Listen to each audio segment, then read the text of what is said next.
અરે હા, હા બસ જો હું છે ને જસ્ટ હમણાં થોડી વારમાં જ પહોંચું છું. આ બધું યાદ છે મને, તે જે કંઈ પણ કીધું ને એ બધું લઈને આવું જ છું. આ ફરીથી નવું લિસ્ટ મોકલ તો ખબર પડે, બાકી મને કંઈ ખબર નથી. સમજી તું? હા.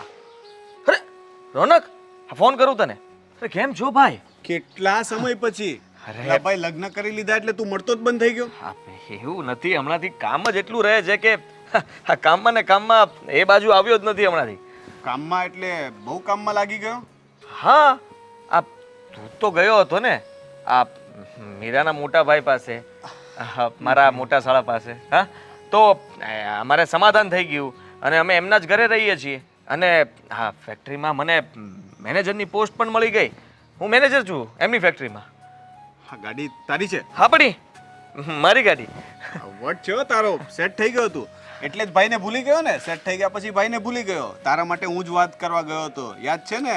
આ બધી ગાડી ને બધું છે ને, એમાં ક્યાંક ને ક્યાંક તો મારો હાથ છે. હા હા, થેન્ક યુ સો મચ. બસ હવે થોડો સમય, બાકી હા બધું હવે મારું જ છે.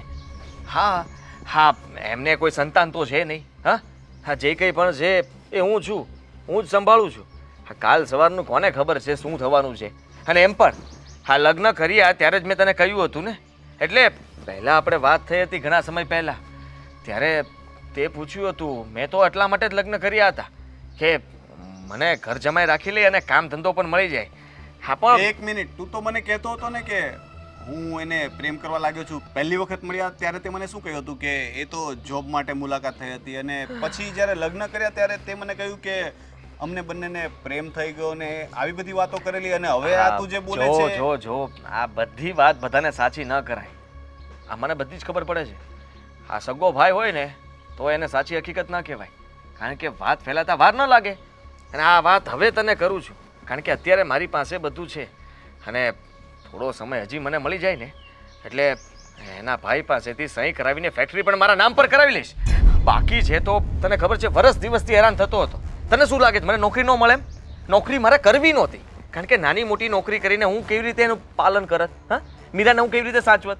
અરે ભાઈ, મારે આટલી કોઈ ઢસડા કરવાની જરૂર નહોતી. મેં તો જેને સારી લાઈફસ્ટાઈલ જીવવા માટે થઈને લગ્ન કર્યા અને પ્રેમ કર્યા હતા. સાલું વરસ દિવસ જે હું હેરાન થયો છું અને જે ઝઘડાઓ થયા છે, હે થાકી ગયો તો હું. એ કમાઈને લાવતી હતી ઘરમાં, ભલે ને લાવતી. મને એમ હતું કે એ થાકીને છે ને એના ભાઈ પાસે જશે, પણ એ ન ગઈ. પણ તું છે ને મારો મિત્ર કામ આપ્યો. તું ત્યાં જઈને જે વાત કરી આવો ને ત્યાર પછીનું આમ જો બધું બરાબર, એકદમ બરાબર થઈ ગયું છે. ભૂલ થઈ ગઈ મારાથી. મને હવે સમજાય છે કે બહુ મોટી ભૂલ થઈ ગઈ મારાથી. ભૂલ? હા, કારણ કે મને એમ કે તમે બંને દુઃખી છો, તને કંઈ કામ ધંધો મળતો નથી અને તમારું લગ્ન જીવન પણ એના લીધે બગડી રહ્યું છે. એટલા માટે મેં એના ભાઈ સાથે વાત કરી હતી કે એ લોકો સમાધાન કરે અને તું ક્યાંક સેટ થઈ જાય.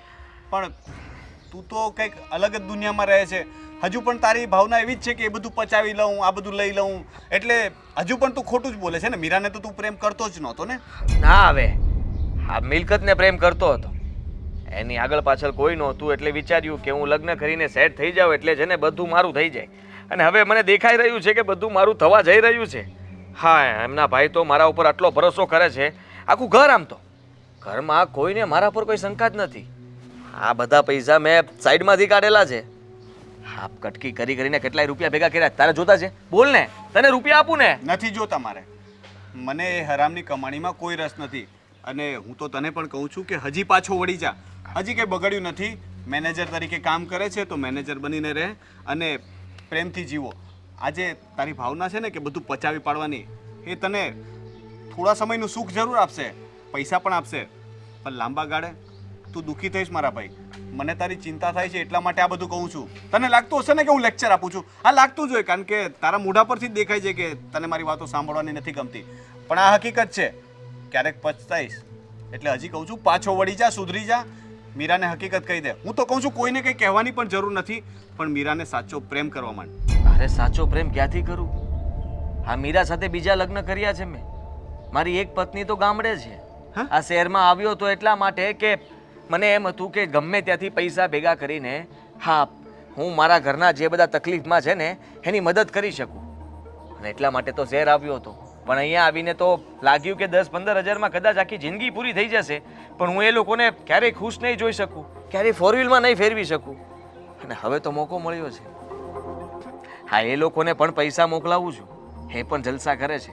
અને અહીંયાથી છૂટું ને એટલે બસ આ બધું મારા નામ પર કરીને એ લોકોને અહીંયા બોલાવી લઈશ અને અમે જલસાથી જીવશું બધા. એનો મતલબ એ કે અત્યાર સુધી તે મારો પણ ઉપયોગ જ કર્યો ને, કારણ કે કેમ આ શહેરમાં આવ્યા પછી હું જ તારો મિત્ર છું ને, અને મને પણ ખબર નથી કે મારો મિત્ર તો પહેલેથી પરણેલો છે, એની એક પત્ની પણ છે જે ગામડે છે, અને અહીંયા જે કરે છે એ તો બધું પૈસા માટે જ કરી રહ્યો છે.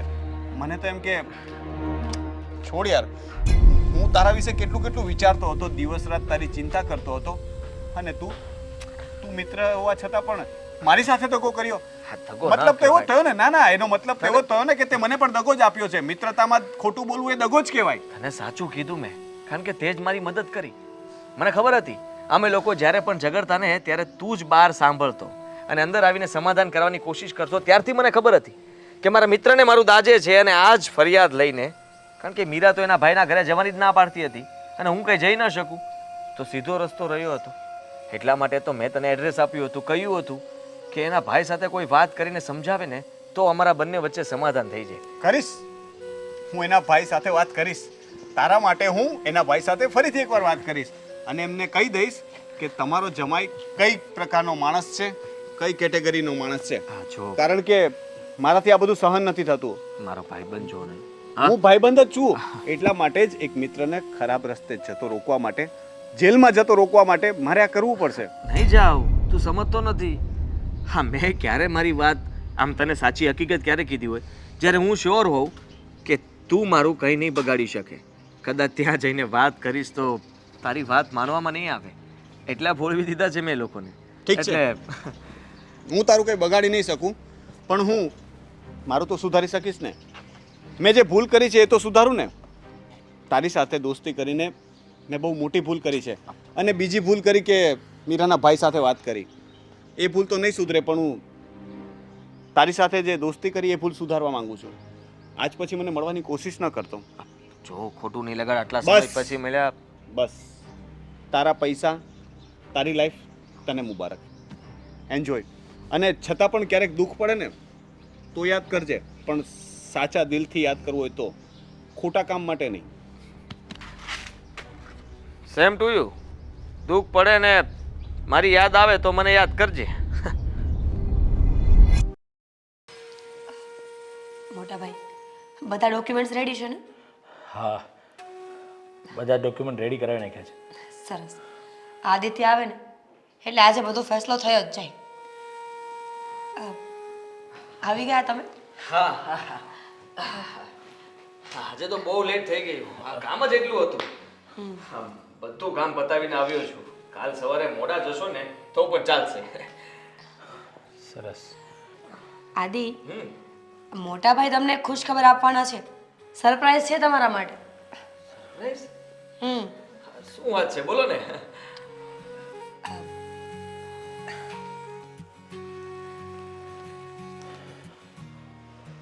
ફેક્ટરીના કાગળિયા? મોટા ભાઈ, આટલું મોટું ડિસિઝન લેવાની શું જરૂર હતી? હા હા, અત્યારે આ બધો ભાર હું ઉપાડી શકું એમ જ નથી. હા, મેનેજરની પોસ્ટ ઉપર આટલું કામ કરું છું ને એ પણ માંડ થાય છે, અને ઉપરથી તમે આ બીજી હા શું છૂટાછેડાના ડોક્યુમેન્ટ મેં સાઈન કરી નાખી છે, ફક્ત તમારે સાઈન કરવાની છે. પેન લઈ આવું? કેવી વાત કરે છે તું? જુઓ ને, બધા ડોક્યુમેન્ટ્સ બરાબર જ કરાવ્યા છે. આમાં કંઈ જ ઘટતું નથી. અત્યાર સુધીનું બધું જ લેખાજોખા આમાં છે. તમે એકવાર સાઈન કરી દેશો ને એટલે શાંતિ, તમારે પણ અને મારે પણ. મોટા ભાઈ, આ શું બોલે છે ને આ બધું શું છે, કઈ સમજાતું નથી મને. હા, કેમ આવી રીતે વાત કરે છે તું? ચૂપ! એકદમ ચૂપ! અરે, મારી બહેનને લીધે મેં તારી ઉપર આંધળો વિશ્વાસ કર્યો હતો, પણ આજે મીરાએ મારી આંખો ખોલી દીધી અને મને ખબર પડી કે તારા દિલો દિમાગમાં શું ચાલે છે. અરે, હું તો ફેક્ટરી છું, આ મકાન, મારી બધી જાયદાદ તારા નામે કરી દેવાનો હતો, પણ મારી બેને તારા કાળા કરતું તો બધા સામે આવી ગયા છે. કોણે કીધું મેં કઈ કાળા કામ કર્યા? મીરા, તું આ કેવી વાત કરે છે? મોટા ભાઈને શું કામ આવી રીતે ચડાવે છે? મારા પર હાથ ઉપાડી લીધો. પ્રૂફ છે? પ્રૂફ? હમણાં આપણે ફોનમાં વાત કરતા હતા ને સવારે, જ્યારે રોનક આવ્યો હતો, યાદ કરો? તું ફોન કટ કરવાનું ભૂલી ગયો હતો. મારો ફોન ચાલુ રહી ગયો અને મેં બધી જ વાત સાંભળી જ નહીં, એ બધી જ વાતનું મેં રેકોર્ડિંગ કર્યું છે. એ તો મજાક કરતો હતો, મસ્તીમાં હું તો બધું બોલતો હતો. મજાક કરતો હતો? હા, શરમ નથી આવતી? ગામડે બીજી પત્ની છે, પરિવાર છે તારું. મોટા ભાઈ, સાચી વાત છે તમારી. આજ સુધી મેં જે કર્યું એ ખોટું જ કર્યું. અને હું નહીં, મારા જેવી ઘણી છોકરીઓ છે જે મા બાપનું, ભાઈ બહેનનું કોઈનું માનતા નથી. કુટુંબ પરિવાર તો રમત લાગે છે, પણ જ્યારે આવો કોઈ નીચ માણસ ભટકાય ને ત્યારે પરિવારની વેલ્યુ થાય. તને છે ને હું એક વખત આ કટકી કરતો, આની પાછળ એટલું ષડયંત્ર રચતો ને, એમાં પણ હું તને માફ કરી દેત. પણ આજે મને ખબર પડી છે કે તારે ઘરે પત્ની પણ છે અને બાળકો પણ છે, અને તે મારી બેન સાથે આવી રમત રમી છે. મારા હાથ તારી ઉપર ઉપાડીને મારા હાથ નથી બગાડવા આવા હરામી માણસ પાસે. મેં છે ને ફેક્ટરીએથી પેલા જાડિયાને ઓળખે છે ને તું, એને બોલાવી લીધા છે તારા હાડકા ખોખરા કરવા માટે. આવું નહીં કરું મોટા ભાઈ. જુઓ બા, મારાથી ભૂલ થઈ ગઈ, માનું છું કે મેં ભૂલ ન કહેવાય આને, પાપ કહેવાય. કોક સ્ત્રીનું જીવન બરબાદ કરવું એ ભૂલ કહેવાય. તમારા માટે ભૂલ હશે, પણ અમારા માટે નહીં. શું કમી હતી આદિત્ય? મારો ભાઈ આટલું રાખતો હતો ને, મકાન નામે કર્યું, ગાડી લઈ આપી, ફેક્ટરીમાં તને એક જોબ આપી, છતાં પણ પ્રોપર્ટીમાં નજર નાખીને મારી જિંદગી ખરાબ કરી નાખી. પ્રેમ કર્યો હતો મેં, કાયદેસર લગ્ન કરી મારા ભાઈ અને ભાભીની વિરુદ્ધ જઈને તારા ઘરે આવી હતી. 1 વર્ષ સુધી તારું ઘર પણ ચલાવ્યું. મને લાગ્યું કે માણસની પરિસ્થિતિ નબળી હોઈ શકે. ગરીબ હોવું એ ગુનો નથી.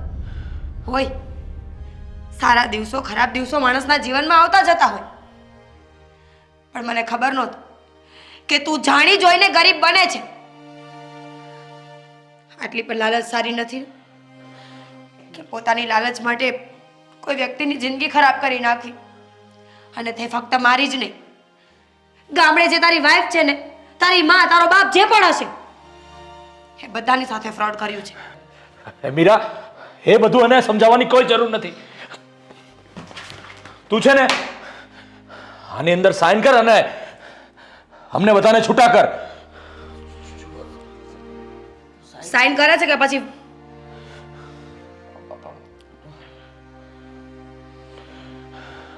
કાળો, ખાલું શું કામ? ચાલો બચવા તું આ ટાઈમ આગળ બા અરે ખાલું, પપ્પા નહીં સાઈન કરો. હા કરું છું, હા કરું છું ને.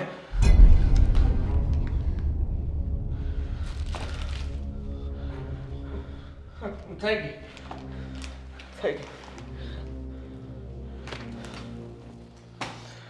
હવે કાળો, આને તારે જેવી ખાતરદારી કરવી હોય ને એ બધી તું કરી શકે છે ને. પોલીસની જરા પણ ચિંતા નહીં કરતો, હું બધું ફોડી લઈશ. તું મેં સાઈન તો કરી આપીને.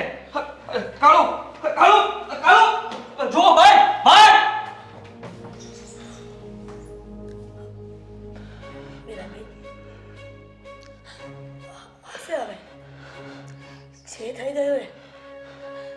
સોરી ભાઈ, સાચી વાત છે કે ઘણીવાર પોતાના કરેલા ફેસલા બહુ નડતા હોય છે માણસને. ઉંમર તો મોટી થઈ ગઈ, મેચ્યોરિટી નહોતી મારામાં. પ્લીઝ પ્લીઝ મને માફ કરી દો. બેન, તારે નહીં પણ સમાજની હરેક દીકરીએ સમજવા જેવું છે કે આ 50 રૂપિયાના ચશ્મા અને 30 રૂપિયાનું ગાડીમાં પેટ્રોલ પુરાવીને જે રોમિયોગીરીને ફરતા હોય ને, એવા લોકોને સામે અંજાઈ જઈને તમે ખોટા નિર્ણય લેલો છો. અને સમાજમાં તું નહીં પણ ઘણી દીકરીઓ એવી હેરાન થાય છે ને પછી સમજાય છે કે અમે જે પગલું ભર્યું છે ને મા બાપને સામે, અને બહુ દુઃખી થતા હોય છે. બેન, તને સમજાણું અને જાગ્યા ત્યારથી સવાર પ્લીઝ મારી બેન હવે જીવનની અંદર ક્યારે પણ કોઈ પણ નિર્ણય લેતા પહેલા 100 વખત વિચારવાનું. તું મારી કાળજાની ઘટકો હતી અને હંમેશા રહીશ.